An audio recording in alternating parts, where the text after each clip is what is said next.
Hey team, and welcome back to video number 3 of our introduction into Tinkercad. Let me start off by showing you that whenever you come into a project that you've started on a previous day, if those items are grouped together and you no longer want them to be grouped together, simply click on that cluster or that group. Come over here to the Ungroup button, click on the Ungroup button one time, and those items that were previously grouped together are no longer grouped together. So the next thing I want to introduce you to today is the text feature. I'm going to scoot down on the screen in order to find where it says text right here. Let me go ahead and drag the text in. Before I continue, I'm going to draw a rectangle around items 1 and 2 on my screen. I'm going to put them back together because I want those to be one figure. The size of my box is a little bit too wide. I'm going to go ahead and make it a little bit narrower for the purpose of the shape that I have to work with here. And then when you bring text in, you don't usually want it to say text. You want it to say something different.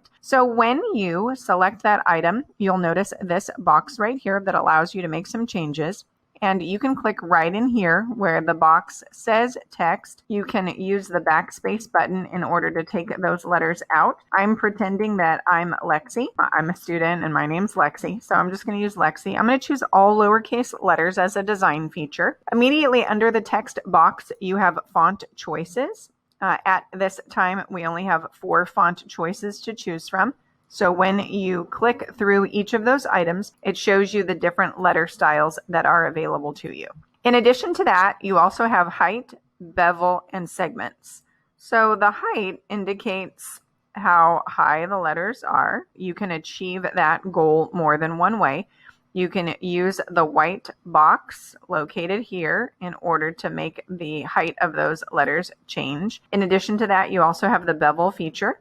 So the bevel feature is going to make each of those letters a little bit larger. It's kind of like bold, but even larger or more significant than bold. And you also have segments, but I'm not really going to model that particular piece right now. For the purpose of design, you have the ability to change the color of this item if for some reason you feel like it's easier for you to locate that inside of your design. The actual filament color will not change to that color because our printer is only a 1 filament printer. We don't have the capacity to have multiple filaments printing at the same time. It's just one.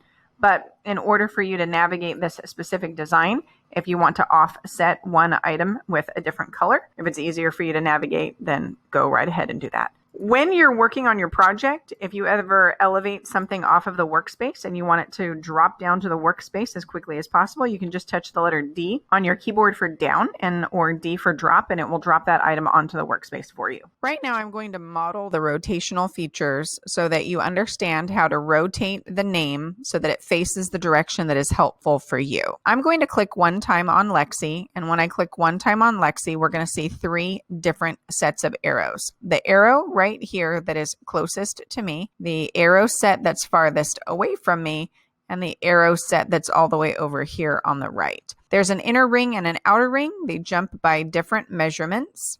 When you click on any one of those arrows, I recommend that you leave your index finger down and then you slide out in order to achieve the correct angle measure that you want to achieve. As you leave that index finger down, you'll be able to switch between the inner ring and the outer ring as you rotate those items. You also have the ability to type in a specific numeric value into a specific box. So right now it's 0 degrees. If I want it to be 90 degrees, enter. It's able to rotate at 90 degrees. If I'm going to click inside of that 90 degrees and choose 180 degrees, then I can see how it rotates around accordingly. I'm going to hit the undo arrow twice so that it rotates once. It rotates a second time. I'm actually going to use the arrow set on the right-hand side because I want it to rotate forward. And then once I get it to 90, then I know that it has rotated appropriately based on what I want it to say. Now, I don't want the letters to be as wide as they are. I'm going to choose this bottom corner. I'm going to click on that white box one time, and then I'm going to make these letters thinner. Once I make them thinner, I want them to be attached to the wall of my project, but then I also want those letters to go into the project a little bit more. If the letters are offset on the outside of the project and there's a microscopic wall in between the letters and the project, they will print as two different items. They will not be attached to one another at all in that print project. The strategy that I typically use is that I would want the letters to tuck into that project a little bit more than is necessary. So once it gets to the edge, then make sure that you go a little bit more in order to make sure that it goes into the project fully. I also do not want the letters to go into the interior of the box, so simply just make sure that they nest into the wall of the project. The other thing that I want to do is I want to lift the letters off the edge just a little bit. And then when I'm finished, I don't want the letters to hang excessively outside of the project. I only want them to be just a pinch outside of the project. I'm going to grab one of those corners because I only want it to hang out of the project just a little bit, not excessively. That would cause problems. We would need supports and then we would have to snap those off. But if it's only going to come out just a little bit, then it should be just fine. And I will not need supports in order to maintain that particular project. Remember, down on the bottom right-hand corner, you can make adjustments that are more significant than 1 full millimeter. If things are not adjusting the way that you want, you can click into one of these other measurements in order to make microscopic adjustments as you see fit. One other strategy that I find is helpful, I don't use it on every project, but every once in a while, I wish that something could disappear momentarily. I'm going to click on the pencil box itself, and then after clicking on the pencil box, I'm going to scoot over here to the light bulb. When I click on the light bulb, it's going to cause one object to disappear. That way I can analyze the other element or the other elements in my project. If I feel like the spacing is a little bit off on these letters and I want them to squish together a little bit more, or I want them to elongate to the left and right a little bit more, I just want to look at this one item, then I have the ability to make adjustments to just that one item without other things interfering with my perspective.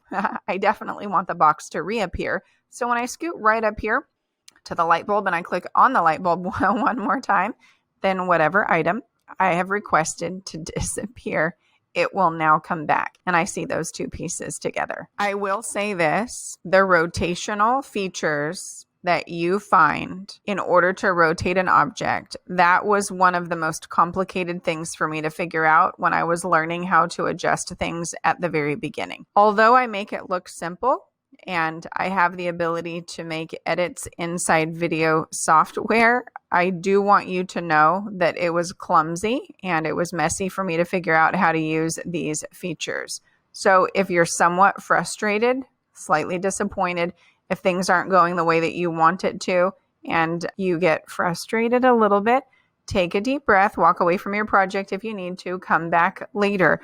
If it's a little bit clumsy for you to figure this out, that's okay. You also have the ability to click on it and press delete or backspace on your computer, and then you can start over fresh at any point. If it's very twisted in one direction or the other direction and you are having severe difficulties fixing it, that is okay. Just come back in, start all over from the beginning, and then you can have a go at it all over again. Friends, I want this to be an enjoyable experience for you. Thank you so much for watching and have a great day.